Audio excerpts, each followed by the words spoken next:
नमस्कार, बहुत स्वागत है आपका। मैं हूं आपके साथ योगेश पांडे। शाम के 5 बज चुके हैं और वक्त हो चला है देश की सबसे सार्थक बहस ललकार का। दरअसल बिल्किस बानो मामले में सुप्रीम कोर्ट ने गुजरात की बीजेपी सरकार को करारा झटका दिया है।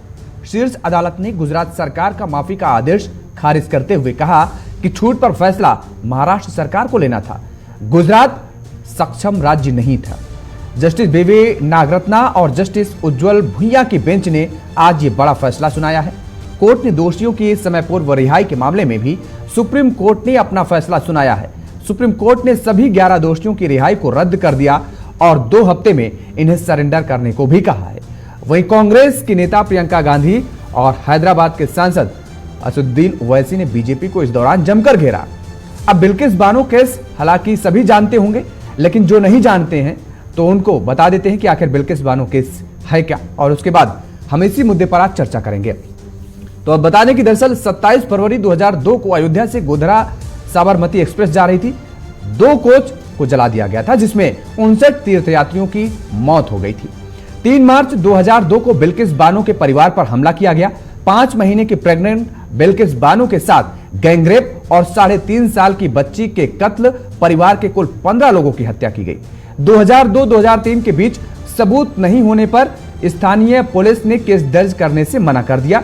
दिसंबर 2003 में बिल्किस बानो ने सुप्रीम कोर्ट में याचिका दायर की। कोर्ट ने सीबीआई को मामले की जांच करने के आदेश भी दे दिए और फिर जनवरी 2004 में सीबीआई ने सभी संदिग्धों को गिरफ्तार भी किया। उसके बाद अगस्त 2004 में बिल्किस ने सबूतों से छेड़छाड़ और गवाहों को नुकसान पहुंचाने का मुद्दा उठाया, जिसके बाद हाईकोर्ट ने केस को अहमदाबाद से बॉम्बे हाईकोर्ट ट्रांसफर किया। जनवरी 2008 में निचली अदालत ने 13 लोगों के बिल्किस के साथ बलात्कार करने, आपराधिक साजिश में शामिल होने और हत्या का दोषी करार दिया, जिनमें से 11 को उम्र कैद की सजा मिली और इसी फैसले को दोषियों ने हाईकोर्ट में चुनौती दी। जुलाई 2011 में सीबीआई ने बॉम्बे हाईकोर्ट में याचिका दायर कर दोषियों की फांसी देने की मांग भी की और 15 जुलाई 2016 को दोषियों की अपील पर बॉम्बे हाईकोर्ट ने सुनवाई की। सितंबर 2016 में दोषियों के वकील ने मामले में कई गवाहों से फिर से पूछताछ करने की अपील की। बॉम्बे हाईकोर्ट ने उनके अनुरोध को अस्वीकार कर दिया, यानी ठुकरा दिया, नकार दिया। दिसंबर 2016 में बॉम्बे हाईकोर्ट ने 11 कैदियों और सीबीआई की याचिका पर फैसला सुरक्षित रखा।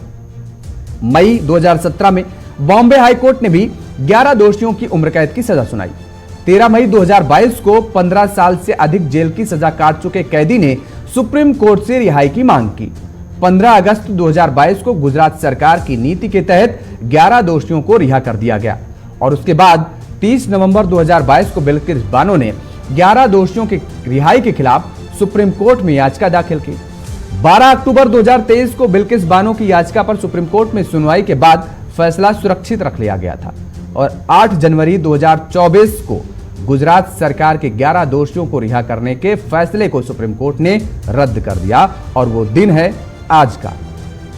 तो बिल्किस बानो मामले में जो 11 दोषियों की रिहाई गुजरात सरकार ने कराई थी, उन 11 दोषियों की रिहाई पर अब सुप्रीम कोर्ट ने बड़ा फैसला सुनाया है और उनकी रिहाई का जो फैसला था वो रद्द कर दिया गया है। 2 हफ्ते का समय दिया गया है। 2 हफ्ते के अंदर इन 11 दोषियों को अपने आप को सरेंडर करना होगा। सुप्रीम कोर्ट ने आज ये बड़ा फैसला सुनाया है। हम ये कह सकते हैं कि बिल्किस बानो को एक बार जब न्याय मिलता नजर आया, लेकिन फिर जब 11 दोषियों की रिहाई हुई तो बिल्किस बानो और उनका परिवार एक बार फिर से मायूस नजर आने लगा था। लेकिन आज के सुप्रीम कोर्ट के फैसले के बाद एक बार फिर से बिल्किस बानो और उनके परिवार, उनके रिश्तेदारों में खुशी की लहर है। हम आज इसी मुद्दे पर चर्चा करेंगे। हमारे साथ कुछ मेहमान जुड़े हुए हैं, आपका तारुफ करा देते हैं। प्रदीप सिंह जी हैं, भारतीय जनता पार्टी के नेता हमारे साथ जुड़े हुए हैं। विशाल कुमार यादव जी जुड़े हुए हैं, कांग्रेस के प्रवक्ता हैं। नाजिया इलाही खान जी जुड़ी हुई हैं हमारे साथ, सामाजिक कार्यकर्ता हैं। और सौरभ दुबे जी राजनीतिक विश्लेषक हैं। आप सभी मेहमानों का बहुत स्वागत है जेके 24/7 न्यूज पर। प्रदीप सिंह जी, आज सुप्रीम कोर्ट ने ये जो फैसला सुनाया है उसके बाद से लगातार जो प्रतिक्रियाएं सामने आ रही हैं, हम कांग्रेस कहें या अन्य विपक्षी दलों का भी जिक्र करें, पहले तो बिल्किस बानो के परिवार को यह लगता है कि एक बार फिर से अब उन्हें न्याय मिला है, उन्हें न्याय मिलता नजर आया। दूसरी तरफ विपक्षी दलों की तरफ से करारा प्रहार भी किया जा रहा है कि ये जो सरकार, तानाशाही सरकार बीजेपी की सरकार थी, उसके फैसले को आज सुप्रीम कोर्ट ने करारा जवाब दिया है।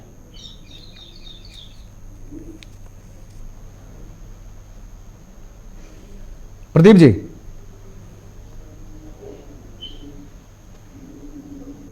प्रदीप जी आवाज आ रही है आपको? चलिए, प्रदीप जी को आवाज नहीं मिल पा रही है। बहरहाल प्रदीप जी के से हम संपर्क करने की कोशिश करेंगे, उनका कनेक्ट करवा रहे हैं फिर से, नेटवर्क शायद इशू आ रहा है। नाजिया इलाही जी, आपसे ही जान लेते हैं, आप इस पूरे मामले को कैसे देखती हैं?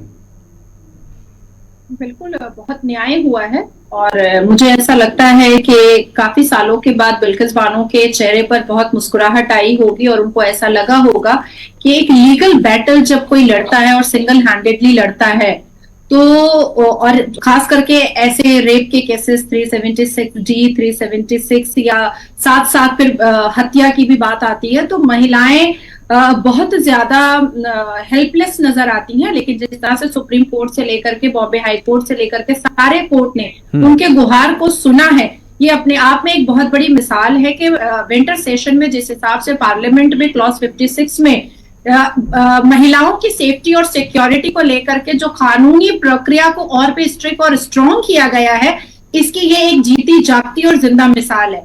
मैं तो चाहूंगी कि आने वाले वक्त में जितने भी बलात्कारी हैं जो भारत में हैं और जिनको रेमिशन ग्राउंड पर बेल मिला है और ये कहकर मिला है कि वो जेल के अंदर बहुत अच्छे व्यवहार करते हैं, उन सब की लिस्ट निकाली जाए और उन सबको कन्विक्शन या सेंटेंस दिया जाए। मुझे लगता है कि हम और आपके टैक्स के पैसे पर उनको अंदर में टीवी और कैरम बोर्ड भी जेल के अंदर नहीं देना चाहिए, सीधा फास्ट ट्रैक कोर्ट के तहत उनको फांसी लगा देनी चाहिए। ऐसी कई मिसालें, जैसे पश्चिम बंगाल में नासिर खान 400 दिन पहले रेमिशन ग्राउंड पर बाहर आ गया और करोड़ों रुपए खर्च कर करके उसने वेस्टिन जैसे 5 स्टार होटल में अपनी शादी की और सारे मुसलमान उसकी बारात की बिरयानी खाने चले गए बेशर्मों की तरह। जैसे कामदुनी पश्चिम बंगाल का, कुछ लोगों को सेंटेंस हुआ, कुछ लोगों को एक्विटल हो गया, बिल्कुल बाइज्जत बरी हो गए। और जिस हिसाब से कामदुनी के परिवार वाले रोते गिड़गिड़ाते हाईकोर्ट के बाहर रोड पर अपने सर को पटके हैं, वो मैंने अपनी आंखों से देखा है। अब इसके बाद मैं कहूंगी कि देखिए, एक मिसाल पहले भी बन चुकी है। मध्य प्रदेश में 2021 में एक लड़का जिसने जो 10 साल जिसको प्रिजन हुआ था, लेकिन 7 साल में ही रेमिशन ग्राउंड में good conduct inside the jail, इस ग्राउंड पर उसको रेमिशन ग्राउंड मिला था और 2021 में उसका बेल खारिज किया गया और उसको फिर से सेंटेंस की सजा हुई।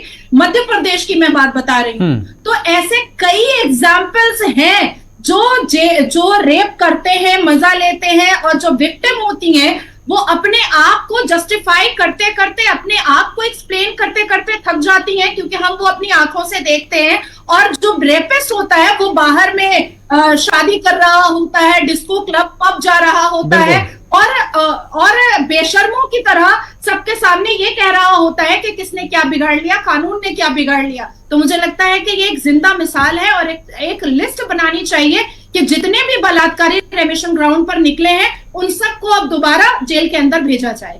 बिल्कुल। प्रदीप जी एक बार फिर से हमारे साथ जुड़ गए हैं। प्रदीप जी आवाज आ रही है अब आपको? जी आवाज आ रही है। बिल्किस बानो पर सुप्रीम कोर्ट का आज फैसला आया। बिल्किस बानो के परिवार को लगा कि न्याय एक बार फिर से अब उन्हें मिला है। उन्हें उम्मीद जो जगी थी उनकी उम्मीद पर वो खरा उतरा न्यायालय भी, कहीं ना कहीं उनको उम्मीद थी कि न्याय मिलेगा जरूर। लेकिन बीजेपी सरकार पर अब कांग्रेस हमलावर है। ये कहा जा रहा है कि अहंकारी बीजेपी सरकार पर न्याय की जीत हुई है। योगी जी देखिए, विपक्षी दल है, उनका काम है कहना, लेकिन अगर आप कोर्ट की रूलिंग देखेंगे तो कोर्ट की रूलिंग ये कहती है कि गुजरात सरकार का इसमें कोई जुरिडिक्शन नहीं है। वारदात भले गुजरात में हुई, लेकिन उसका जो न्यायिक प्रक्रिया थी वो महाराष्ट्र में हुई। तो महाराष्ट्र सरकार अभी स्वतंत्र है उस पर कुछ भी कहने के लिए। मैं उस पर आगे टिप्पणी नहीं करूंगा, क्योंकि ये बड़ा ही ऐसा मामला है कि जैसा पूर्व वक्ता ने बोला, जब मैं जुड़ा तो सुन पा रहा था कि जो भुक्तभोगी होता है उसका जीवन तो एकदम से परेशानी पूर्ण भरा हो जाता है। जस्टिस डिले जस्टिस डिनाइड 2002-2008 में हुआ और 2022 में। अब जो दूसरा पक्ष है वो कहता है कि हमने लाइफ इम्प्रिजनमेंट पूरा कर लिया है। बहरहाल वो दूसरी बात है, लेकिन इस मामले में हमेशा से विपक्षी दल या क्यों कहें खास करके कांग्रेस अपनी राजनीति करते आए हैं, राजनीति चमकाते रहेंगे। ये चुनावी वर्ष नहीं, जब ये 11 दोषी छूट के आए थे तब तो बीजेपी के नेता बड़ा फूलमाला पहना रहे थे। पहना रहे थे, लेकिन भारतीय जनता पार्टी ये भी करी है कि अगर न्यायालय ने अपनी बात कही है तो हम उसका सम्मान करते हैं। न्यायालय, कार्यपालिका, न्यायपालिका और संसद जो है, व्यवस्थापिका, सब एक दूसरे के सहयोग से ही आगे बढ़ते हैं। अब अगर न्यायालय ने इस बात को कहा है तो हम उसका सम्मान करेंगे। नहीं, न्यायालय ने तो कहा है, लेकिन पक्ष तो सरकार ने रखा ना, निर्णय तो सरकार का था। और सुप्रीम कोर्ट ने तो ये कहा, सुप्रीम कोर्ट ने तो ये कहा कि गुजरात न्यायालय को, गुजरात हाईकोर्ट को तो कोई इस पर निर्णय लेने का कोई अधिकार ही नहीं था कि उनको दोष मुक्त कर दिया जाए, उनकी रिहाई कर दी जाए। चलिए ठीक है, महाराष्ट्र सरकार पे है ना, हाँ, वहां पे एप्लीकेशन पड़ जाएगी। तो आपने ये सुनना चाहते थे? नहीं, तो महाराष्ट्र सरकार में ये तो तथ्य छुपाए गए। महाराष्ट्र सरकार में इन लोगों ने अपील की थी, लेकिन वहां उनकी अपील को खारिज कर दिया गया था। ये यहाँ भी सुप्रीम कोर्ट में तथ्य छुपाए गए, हाईकोर्ट की तरफ से कहे, सरकार की तरफ से कहे। अरे मेरी आपने जो बात पूछी, मैं उसको खत्म कर लेता हूं। देखिए, जो विक्टिम है, एक विक्टिम है, उसका भी अधिकार होता है, और जो जिसके पे आरोप रहता है उसके भी अधिकार है। तो सुप्रीम कोर्ट को अपना काम करने दीजिए। सुप्रीम कोर्ट ने जो फैसला सुना है, ठीक है, उसका सम्मान है, हम उसके अगेंस्ट थोड़ी कोई जाएगा, लेकिन आगे उनके पास रास्ते बचे हैं। सुप्रीम कोर्ट ने उनके लिए रास्ते छोड़ रखे हैं। तो सीधी सीधी बात मैं ये कहना चाह रहा हूं कि जो उनके पास रास्ते बचे हैं, जो 15 साल की अपनी सजा काट चुके हैं, उनको अपना काम ठीक है, सभी अपना काम कर रहे हैं। सुप्रीम कोर्ट तो अपना काम कर ही रही है, सुप्रीम कोर्ट के काम में कौन बाधा डाल सकता है। खैर, आते हैं नाजिया जी, आएंगे, एक मिनट लेते हैं, उसके बाद आते हैं आपके पास। विशाल जी, क्यों राजनीति कर रहे हैं भाई इस पूरे इतने गंभीर विषय को लेकर के? आप हमेशा सियासत करते रहे हैं और आज एक बार फिर से।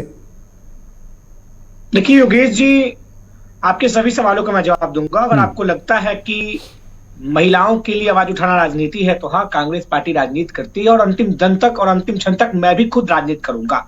अगर बलात्कारी महिला के साथ, अगर बलात्कारियों को सजा दिलवाने के लिए, जिस महिला के साथ बलात्कार हुआ है उनके साथ खड़ा रहने के लिए आप उसको राजनीति कहते हैं, तो हाँ, मैं राजनीति करता हूं। देखिए, आपके सवालों के साथ साथ मैं भाजपा के प्रवक्ता ने भी बोलने के दौरान 2 बात महत्वपूर्ण कही, जिसके बारे में बताना चाहूंगा। इन्होंने कहा कि यह अधिकार गुजरात सरकार का नहीं था। बिल्कुल नहीं था। तो फिर गुजरात सरकार ने मुख्य आरोपी जो 11 लोग थे उनको रिहा कैसे कर दिया? गुजरात में तो कई दिनों से आपकी सरकार है, तो कहीं प्रधानमंत्री नरेंद्र मोदी जी के इशारे पर ऐसा किया गया है? ये बताने का काम कीजिए। पूरा देश 15 अगस्त मना रहा था, आजादी का अमृत महोत्सव। उस दिन प्रधानमंत्री लाल किले के प्राचीर से झूठ परोस रहे थे महिलाओं को लेकर, और एक तरफ महिलाओं के, एक तरफ रेप के आरोपियों को आप रिहा कर रहे हैं। ये भाजपा का दोहरा चरित्र दिख रहा है। इन्होंने कहा कि अब ये मामला महाराष्ट्र सरकार, तो महाराष्ट्र में भी ऐसा होगा। तो हमें डर है कि कहीं 15 दिन का सुप्रीम कोर्ट ने मोहलत दिया है, उसमें भी आरोपी जेल जा पाएंगे या नहीं, या जेल गए तो वो कितने दिनों तक जा पाएंगे, ये भी, क्योंकि महाराष्ट्र में भी इनकी मिलीजुली सरकार है। क्योंकि ईडी के जांच दिखा के तो अजित पवार को अपने पाले में ले लिए, और अजित पवार बहुत मुख्य है, तो बहुत अच्छे आदमी हो गए। देखिए, भाजपा का हाथ अपराधियों के साथ सदैव रहा है। चाहे आप इनके भाजपा आईटी सेल के जो भी 2 महीने से जो फरार घूम रहे थे, मध्य प्रदेश के चुनाव में थे, उनको देख लीजिए। इनके मेंबर ऑफ पार्लियामेंट गोंडा से सांसद को देख लीजिए। अभी इनके एक विधायक पर कार्रवाई, उनको देख लीजिए। इनका काम है महिलाओं को प्रताड़ित करना, और महिलाओं के साथ कांग्रेस पार्टी खड़ी है, उनका आवाज उठा रही। तो आपको राजनीति लगती है, तो हाँ, हम राजनीति करते हैं और करेंगे। ठीक है, सौरभ दुबे जी, आपने सभी को सुना।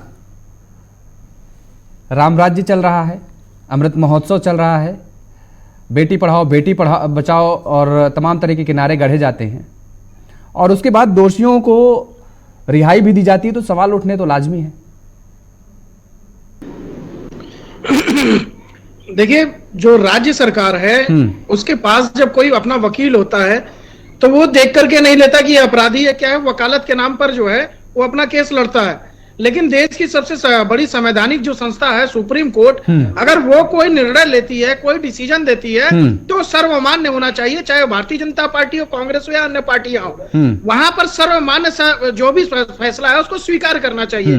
लेकिन जब इस पर दुर्भाग्यपूर्ण तब है जब इस पर राजनीति होती है। देखिए, राजनीति का विषय, देखिए बहुत सारे ऐसे विषय हमने देखे हैं कि सुप्रीम कोर्ट में लोग रातों रात आतंकवादियों के लिए सुप्रीम कोर्ट खुलवाई गई थी, वो भी हमने एक प्रकरण देखा है। एक प्रकरण हमने अभी ये भी देखा है कि राम मंदिर का निर्णय जो है वो 6 महीने बाद लिया जाए, ऐसा भी कुछ लोग बड़े जो कांग्रेसी कार्यकर्ता हैं, कांग्रेसी वकील माने जाते हैं, वो कोर्ट में गए थे। तो समय समय पर जो देखिए वकील है या वकालत है, जब वो राज्य सरकार के वकील होते हैं या किसी अपराधी के वकील होते हैं, तो उनकी नैतिकता को यह ध्यान में रखना चाहिए कि हमारी नैतिकता क्या बोलती है।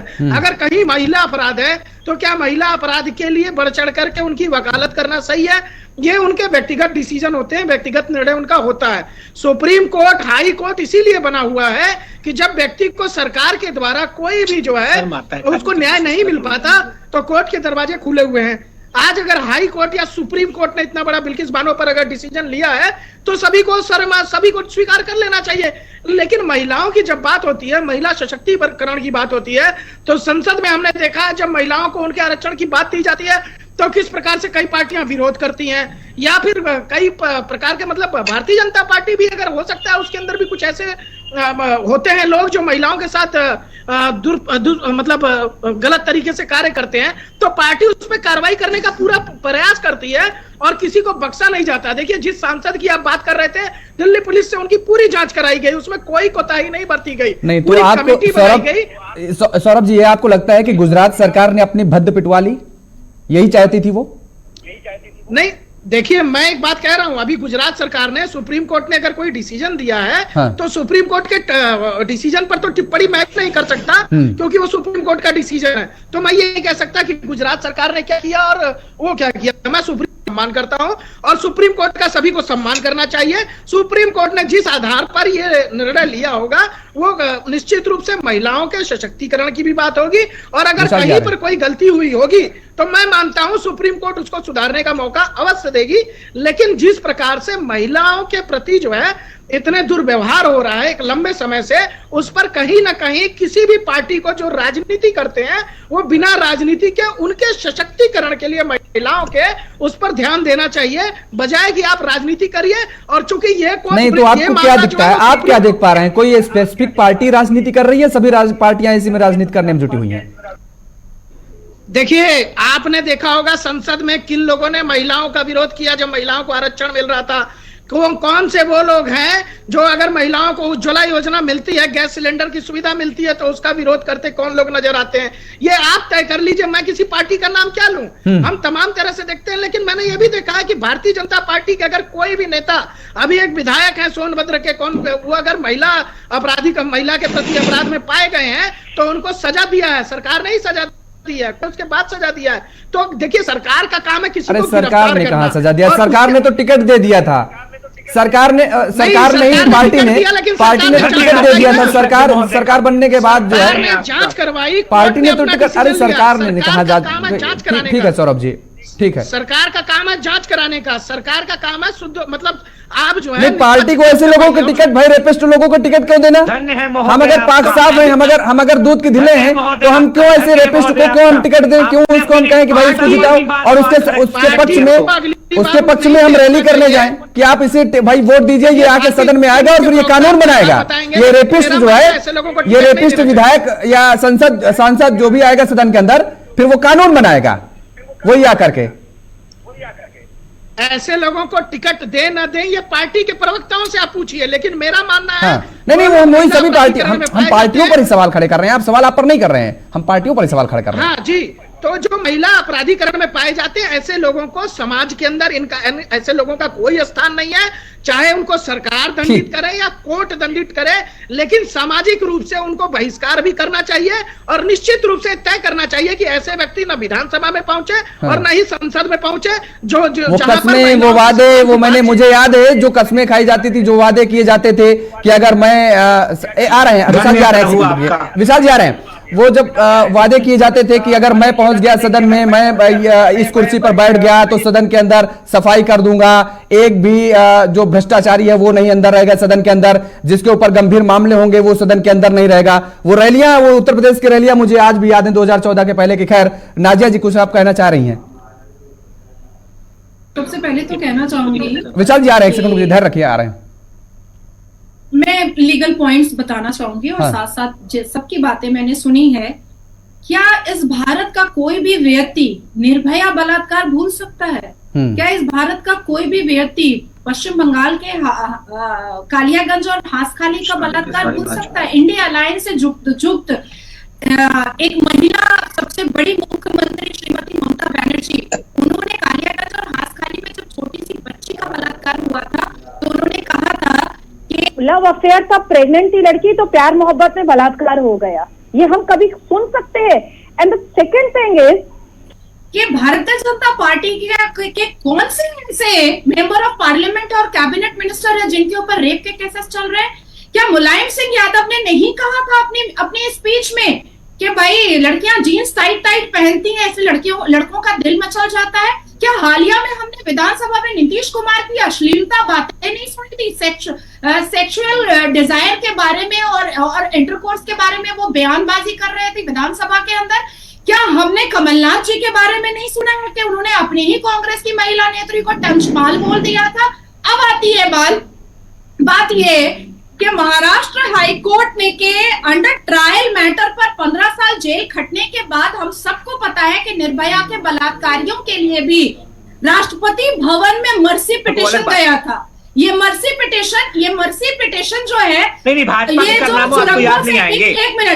एक मिनट आप जब बोल रहे थे मैं आपको नहीं बोल रही, मैं कई दिनों से देख रहा हूँ और कोई राजनीतिक विशेषज्ञ का चोला ओढ़कर बैठा हुआ है, भाजपा का काम बात कर रहा है। या तो भाजपा नहीं विशाल जी एक सेकंड रुक जाइए, आ रहे हैं आप अपनी बात पूरी रखिएगा। इसीलिए मैंने पहले नाजिया का सुनिए, विशाल जी सुनिए, फिर नहीं गलत बात नहीं, इसलिए पहले मैंने नाजिया जी का पक्ष जानना चाहा ताकि आपके पास आए तो आपके पास जवाब देने का मौका आपको मैं दूंगा ताकि आप दोनों लोगों की जवाब दे सके। ऐसा नहीं है कि आपको मौका नहीं मिलेगा, आप इंतजार रखिए, आपकी बारी आएगी। एक सेकंड रुकिए, इतना आप जवाब दीजिएगा, आपको मौका देंगे, हम पूरा मौका देंगे आपको जवाब देने का। ठीक है, किसी एक पार्टी विशेष का प्रचार होगा, मैं रुकूंगा नहीं, किसी का प्रचार नहीं हो रहा भाई। नाजिया जी फैक्ट रख रही हैं, नहीं अगर वो फैक्ट रख रही है तो आपको दिक्कत क्या हो रही है? आपको दिक्कत क्या हो रही है? भाजपा के नेताओं का विशेषताएं भूल जाती है क्या? आप भी बोल भाजपा के विशेष नेताओं की विशेषताएं भूल जाती है क्या? जाते हैं आजकल 65 दिन हो गए आरोपी गिरफ्तार नहीं हुए, 65 दिन हो गए आरोपी गिरफ्तार नहीं हुए, IIT BHU के आरोपी गिरफ्तार नहीं हुए, इस पर आप कुछ नहीं बोल रहे हैं। मध्य प्रदेश चुनाव पर प्रचार कर रहे आरोपी, इस पर कुछ नहीं बोल रहे। मैं लीगल पॉइंट बोल रही हूं और लीगल पॉइंट सुनना पड़ेगा, लीगल पॉइंट सुनना पड़ेगा, लीगल पॉइंट सुनना पड़ेगा। अरे निर्भया कौन थी? तुम्हारी बहन थी, निर्भया मेरी बहन है। निर्भया फंड का बनाया था, आज क्यों निर्भया फंड का पैसा खर्च नहीं हो रहा है? आज क्यों निर्भया फंड का पैसा खर्च हो रहा है? आज क्या है निर्भया फंड का पैसा खर्च नहीं हो रहा है? इस पर आप बताइएगा नहीं? भाजपा चोला और बैठा कीजिए। 65 दिन हो गए अभी तक BHU IIT के क्या वो करवाएंगे बताइए? विशाल जी ठीक है, आप सुनिए विशाल जी, आपके सवालों का जवाब प्रदीप जी देंगे, आपके सवालों का जवाब प्रदीप जी लेंगे, आपके सवालों का जवाब प्रदीप जी देंगे। विशाल जी की आवाज बंद करिए और नाजिया जी को स्क्रीन पर बुलाइए। नाजिया जी कुछ फैक्ट रख रही हैं और उसके बाद आपको विशाल जी आपको मैं मौका दूंगा, आप सवाल करिएगा, आप प्रदीप जी जवाब देंगे आपके सवालों का।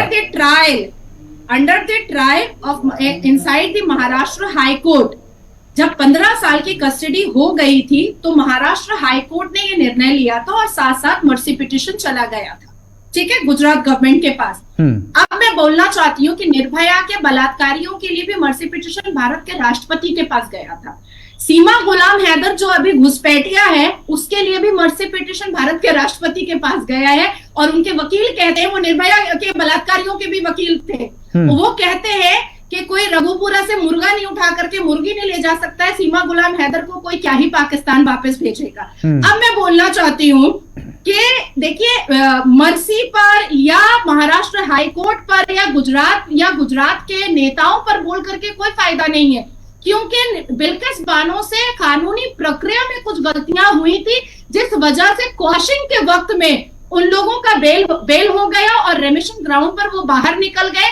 लेकिन इसी विंटर सेशन में क्लॉज 56 के द्वारा जिस हिसाब से अमित शाह जी ने, हमारे गृह मंत्री ने, इस भारत के गृह मंत्री ने महिलाओं की सेफ्टी और सिक्योरिटी पर जो सवालिया निशान था उसको खत्म करते हुए क्लॉज 56 को स्ट्रॉन्ग किया, जिस पर असदुद्दीन अवैसी जी ने कहा भी था, आपको भी याद होगा, आप एंकर हैं, उन्होंने खड़े होकर कहा था कि आपने सारी धाराएं और क्लॉज जो है वो महिलाओं की सेफ्टी के लिए दे दिया है।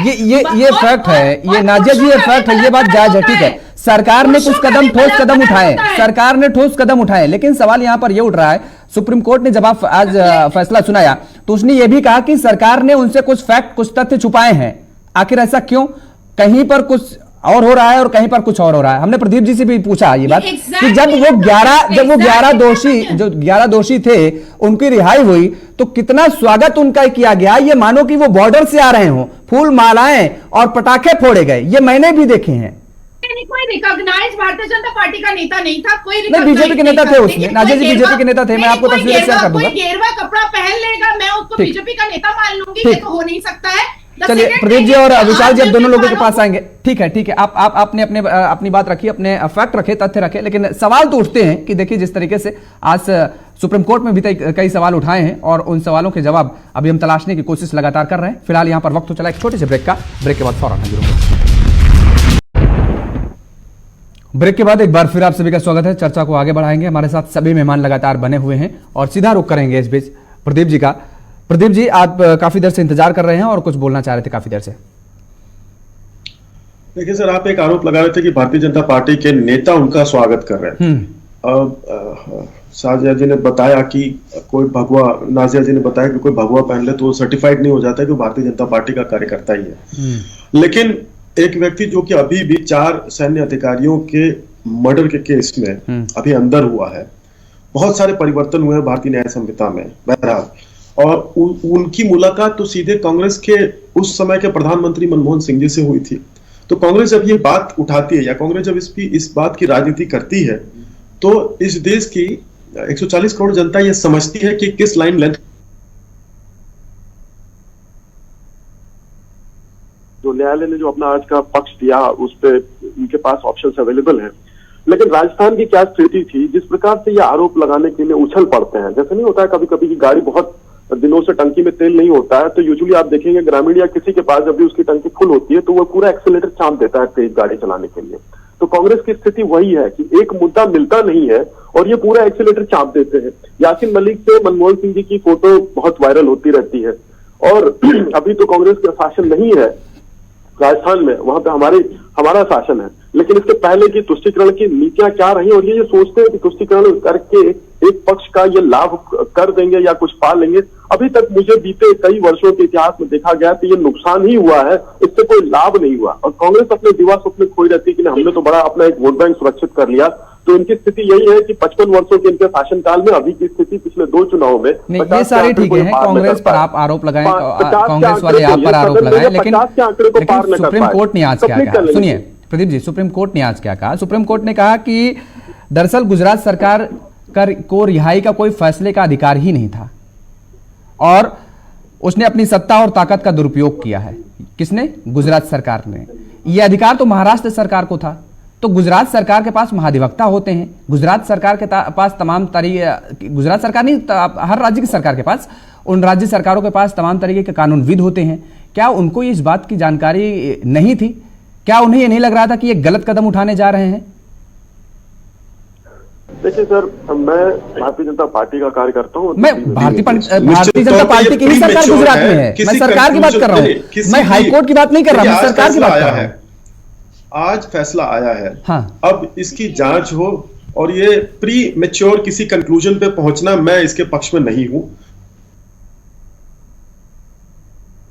हो सकता है कल अपडेट आ जाए, लेकिन ये जो गलती किसी जिस भी लेवल की है, या मान लीजिए आपने कहा कि ये महाराष्ट्र सरकार के जुरिडिक्शन में था, न्यायालय ने बताया इसको, तो जो बचे हुए ऑप्शन है उस पर देखा जाएगा। हाँ। और या ये इनके चूंकि विरोधी दल है, विपक्षी पार्टियां हैं जिनका अभी तक गठबंधन का ठीक से कोई सिंबल नहीं क्लियर हो पाया है, या जिनके नेतृत्व की क्षमता पर बहुत सारे सवाल उठ रहे हैं, वो इस अवसर को अगर बनाना चाहते हैं तो वो करे राजनीति। इस पे भारत एक स्वतंत्र देश है, सभी अपनी अपनी राजनीति करने के लिए स्वतंत्र हैं। वो कोई बाध्यकारी सरकार की नीतियां नहीं है। अगर बाध्यकारी सरकार की नीतियां होती, जैसे कि ये तानाशाही सरकार बताते रहते हैं इनके बड़े बड़े वक्ता और बड़े बड़े इनके जानकार लोग, तो शायद ये इस तरह के कंक्लूजन पे पहुंच नहीं पाते। कांग्रेस का इतिहास जिस प्रकार से रहा है, अगर उसके इतिहास से देखा जाए तो हम तो उनके सामने कहीं टिकते भी नहीं है। वो तो बड़े महारथी हैं जनता के सामान्य अधिकारों को दबाने के लिए।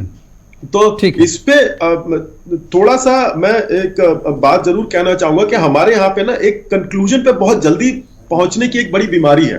सर्टेन प्रोटोकॉल्स होते हैं, कुछ न्यायालय की प्रक्रिया होती है। अब एक किसी केस का वर्णन किया जा रहा था, तो उस पे है भाई राउस एवेन्यू कोर्ट जब उसके मामला विचाराधीन है तो उस पे जबरदस्ती कंक्लूजन पे क्यों कोई पहुंचता है जिसका वो जुडिक्शन नहीं हो। हम संसद अपना कानून बनाती है या मान लीजिए कि राजनीतिक दल या सरकार उस पर काम करती है, लेकिन ये अतिक्रमण करने का अधिकार किसने दिया कि आप न्यायालय के कार्य में आप अतिक्रमण कर दें? न्यायालय अपने हिसाब से, अपने प्रोटोकॉल के हिसाब से देती है, जैसा कि आज उसने दिया, लेकिन उसके साथ ही साथ ऑप्शंस भी खाली रखे हैं। तो प्रक्रिया आगे बढ़ेगी, उस पर देखा जाएगा आने वाले समय में क्या होगा। लेकिन ये जो तुरंत से कंक्लूजन पे पहुंच करके और एक्सीलेटर 5वें गियर में चला करके तेजी से भगाने की जो आदत है, ये बहुत समाज के लिए अच्छी नहीं है। और कांग्रेस इस प्रैक्टिस को कांग्रेस ने इतना ज्यादा प्रोपेगेट किया है कि कमिंग टू द कंक्लूजन इनकी एक आदत बन गई। तो उस पर टिप्पणी करना मैं नहीं समझता कि कुछ आगे।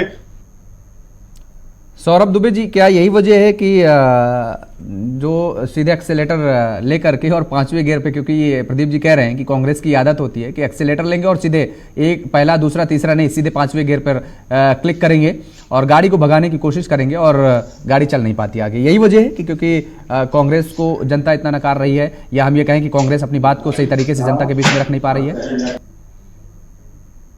देखिए, निश्चित रूप से बात भारतीय जनता पार्टी और कांग्रेस की नहीं है या अन्य पार्टियों की नहीं है। देखिए, जब महिला सशक्तिकरण की हम बात करते हैं तो कोई भी पार्टी हो, पार्टी के अंदर जो है ईमानदारी से महिलाओं को आगे बढ़ने का, महिलाओं को सशक्तिकरण महिलाओं का हो, इसके लिए प्रयास करना हर पार्टी का कर्तव्य है। आज जिस प्रकार से महिला आरक्षण की बात प्रधानमंत्री श्री नरेंद्र मोदी कर रहे हैं, तो ईमानदारी उनके प्रयासों में दिखाई देती है, क्योंकि कई प्रकार की योजनाएं उन्होंने महिलाओं के लिए लागू की और वो चल रही है और सफलतापूर्वक कार्य किया है। इसीलिए एक बड़ा महिलाओं का वोट जो है वो भारतीय जनता पार्टी को जाता दिख रहा है हमेशा से। लेकिन मैं ये कहना, देखिए, जिस प्रकार से चाहे वो भारतीय जनता पार्टी हो, अगर उसके अंदर कोई भी व्यक्ति महिला के प्रति जो है अपराध करता है तो उसके लिए भी कड़ा कानून है, ऐसा मैं मानता हूं भारतीय जनता पार्टी का। ऐसा मुझे लगता है, क्योंकि जिस प्रकार से नरेंद्र मोदी सरकार का, नरेंद्र मोदी जी का नेतृत्व रहा है, उसके अंदर हमेशा से देखने को मिला है कि किसी भी महिला अपराधी को बख्शा नहीं गया है। लेकिन गाए बजाए जिस प्रकार से कुछ लोग जो है आरोप लगाते हैं, या कुछ बातें ऐसी सही भी निकल के आती हैं कि भारतीय जनता पार्टी के कुछ नेता ऐसे हैं जो ऐसी महिला अपराधीकरण में पाए जाते हैं, तो उनके प्रति जो है कड़ी कार्रवाई हो, ऐसा सुनिश्चित करने का प्रयास जो है वो प्रधानमंत्री मोदी जी तो हर मंच से करते ही है। लेकिन जो अपने जिले स्तर पे नेता हैं या जो विधायक दल के नेता हैं, उनको भी एक प्रयास जरूर करना चाहिए। अभी हमारी बहन नाजिया जी जैसे हैं, उन्होंने बताया कि राजस्थान में जिस प्रकार से एक प्रकरण रहा, जिस प्रकार से बंगाल में लगातार महिलाओं को जो है अपमानित करने का प्रयास किया गया, जिस प्रकार से जो है, तो देखिए, जब राजनीति की महिलाओं की बात आती है ना, तो एक दूसरे पर मुद्दा हमेशा हम टालने का प्रयास करते हैं। लेकिन नरेंद्र मोदी सरकार में नरेंद्र मोदी जी का जो नेतृत्व है, उसके अंदर जो स्पष्टीकरण जो दिया गया है वो ये दिया गया है कि इन महिलाओं का सशक्तिकरण कहीं भी हो और महिला के प्रति अपराध हो, तो वहां के जो राज्य स्तरीय नेता हैं या जो वहां के लोकल नेता हैं, वो इसकी जिम्मेदारी तय करें। क्योंकि प्रधानमंत्री नरेंद्र मोदी जो हर जिले में तो नहीं पहुंच सकते, लेकिन ऐसी जगहों पर जहां महिलाएं हैं जिले स्तर पे, उनको किसी भी प्रकार से वो अपमानित ना हो और उनका सशक्तिकरण हो, यह प्रधानमंत्री नरेंद्र मोदी जी का संकल्प है। और उस संकल्प को मैं भी मानता हूं और आप भी कहीं ना कहीं देखेंगे। लेकिन सुप्रीम कोर्ट अपनी जगह सर्वोच्च संवैधानिक संस्था है। अगर सुप्रीम कोर्ट कोई भी निर्णय देता है महिलाओं पर, तो उसका हम सभी को सम्मान करना चाहिए और उससे सीख भी लेनी चाहिए। चाहे वो कोई भी पार्टी हो, किसी भी पार्टी का कोई भी नेता हो, चाहे वो विधायक हो, चाहे सांसद हो, अगर आरोप लगता है तो आरोप की जांच होनी चाहिए, निष्पक्ष रूप से होनी चाहिए। और जैसा कि देखने में आया, मोदी सरकार के अंतर्गत किसी को बचाने का कार्य नहीं किया गया, जांच पूरी हुई है, उसके बावजूद अगर कोई दोषी बचा रह जाता है तो उसको किसी भी पार्टी को, अगर वो कोई भी, चाहे अगर उसकी कोई पार्टी है, तो उसको कोर्ट में जाने का अधिकार है। और कोर्ट कोई भी डिसीजन लेता है तो उसको साफ दिल से जो है स्वीकार करना चाहिए कि हाँ, हमसे अगर गलती हुई तो उसको मान लेना चाहिए। ठीक है, नाजिया जी। जी, कहाँ लोग कर रहे हैं भैया, राम मंदिर अयोध्या का जजमेंट तो आज भी बर्क साहब नहीं मान रहे हैं। आज भी कह रहे हैं कि वो तो मुसल्ला बिछा देंगे और कहेंगे कि भाई जिस दिन हम स्ट्रांग हो जाएंगे उस दिन हम मंदिर तोड़ देंगे। तो सुप्रीम कोर्ट को इन लोगों ने बहुत फ्लेक्सिबल बना दिया है। जब इनके पक्ष में, जब राहुल गांधी को जब थोड़ी सी रिलीफ मिल जाती है, जब अभद्र टिप्पणियां जब वो भारत के प्रधानमंत्री के अगेंस्ट करते हैं और सुप्रीम कोर्ट उनको रिलीफ देता है, तो सुप्रीम कोर्ट बहुत अच्छा हो जाता है। पर जैसे ही एसएससी कैंप के बारे में या राम मंदिर अयोध्या जैसे जजमेंट पे या 3 तलाक जैसे जजमेंट पर सुप्रीम कोर्ट अपनी प्रक्रिया रखती है, अपनी जजमेंट रखती है, तो सारे विपक्षी दलों को सुप्रीम कोर्ट बहुत खराब लगने लगता है। मैं सिर्फ यहाँ पर मैं 2 पॉइंट रखूंगी कि देखिए किसी भी एक व्यक्ति या किसी एक पार्टी को मलाइन करने से पहले अगर कानूनी प्रक्रिया है, अगर कानून है बीच में, तो उसके पॉइंट को जरूर देखना चाहिए। सबसे पहली बात कि अंडर आर्टिकल 32 बिल्किस बानो को कभी भी फाइल नहीं करना चाहिए था, वो नॉट एक्सेप्टेड हो गया था। दूसरी बात कि जज नागरत्ना ने खुद कहा था कि ये एक व्यक्तिगत मामला है, एक औरत विक्टिमाइज्ड है, तो इन्होंने पीआईएल क्यों किया। तो उनके वकील को भी सोचना चाहिए था कि पब्लिक इंटरेस्ट लिटिगेशन जो होता है वो जनहित याचिका होती है, एक व्यक्तिगत एक विक्टिम के लिए कभी भी पीआईएल फाइल नहीं होता है। तो इस वजह से भी उनके पिटीशन को रद्द किया गया था। तो गलतियां बिल्किस बानो की तरफ से भी आई हैं। आप अगर 5 पॉइंट अगर मैं यहाँ पर बोल दूंगी तो लोगों को क्लियर हो जाएगा कि बिल्किस बानो अपनी हियरिंग के वक्त भी अपने आप को वो सही से क्लियर नहीं कर पाई थी। आपके पास नहीं, इसकी वजह नाजिया जी, आपने बहुत अच्छी बात यहाँ पर कह दी। नहीं नाजिया जी, एक सेकंड, ये आपने बहुत अच्छी बात कही थी। नहीं, बहुत अच्छी बात आपने कही कि बिल्किस बानो ने अपने आप को वहां पर सही से अपनी बात रख नहीं पाई थी। अब देखिए ना, हम कहते हैं कि लोकतंत्र है, लोकतंत्र की दुहाई देते हैं। हाईकोर्ट का हम जिक्र करें, सुप्रीम कोर्ट का जिक्र करें, किसी अदालत का जिक्र करें, हम गांव से आते हैं, हमारा मामला होता है, हम अदालत में जाते हैं, हमारा पक्ष जो होता है, हमारा वकील हमारा पक्ष रखता है और हमारे अपोजिशन का जो पक्ष होता है उसका वकील रखता है। मामला हमारा, सुनिए, मामला हमारा, लेकिन बात डिस्कस क्या चल रही है अदालत के अंदर मुझे खुद ही नहीं जानकारी, क्योंकि वो इंग्लिश में बात कर रहे हैं, मुझे इंग्लिश आती नहीं है, मैं ठेठ देहाती आदमी, गांव का आदमी। अब क्या चर्चा चल रही है, क्या उन्होंने डिस्कस किया, क्या उन्होंने पक्ष रखा, मुझे कोई जानकारी नहीं। मैं आपके इस बात का जरूर जवाब दूंगी। आपने कहा कि आपने अपने ऊपर रख करके कहा है, एक देहाती आदमी, गांव का आदमी, अंग्रेजी नहीं आती है, ठीक है, बहुत अच्छी बात है, पर वो बहुत बड़े बड़े वकील हायर कर सकती है।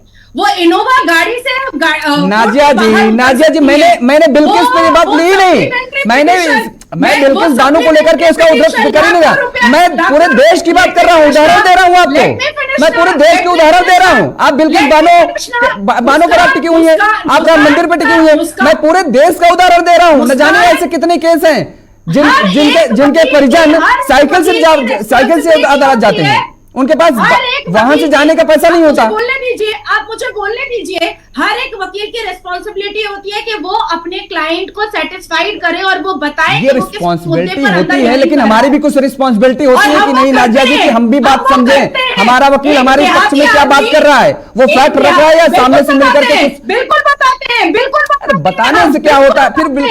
नाजिया जी, हमें सीखना चाहिए।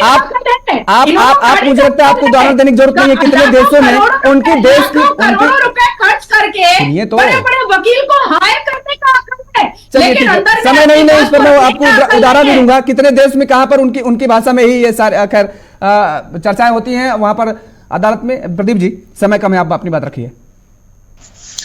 देखिए, अभी नाजिया जी जो बता रही थी बात और जो एक्चुअल में फैक्चुअल है, उसमें न्यायालय अपना काम कर दिया। और अभी भारतीय जनता पार्टी के नेतृत्व वाली सरकार जो है उसने न्याय संहिता बनाई है और वो न्याय संहिता भारतीय जनता पार्टी के कार्यकर्ताओं के ऊपर भी लागू होती है, वो कोई उसमें एक्सेप्शन नहीं है। तो मैं आपके माध्यम से विपक्ष को यह बताना चाहूंगा, क्षणिक चीप पब्लिसिटी लेने की ये जो प्रयास है, ये कहीं से फलीभूत नहीं होगा, उनसे उस विक्टिम का नुकसान ज्यादा हो जाएगा।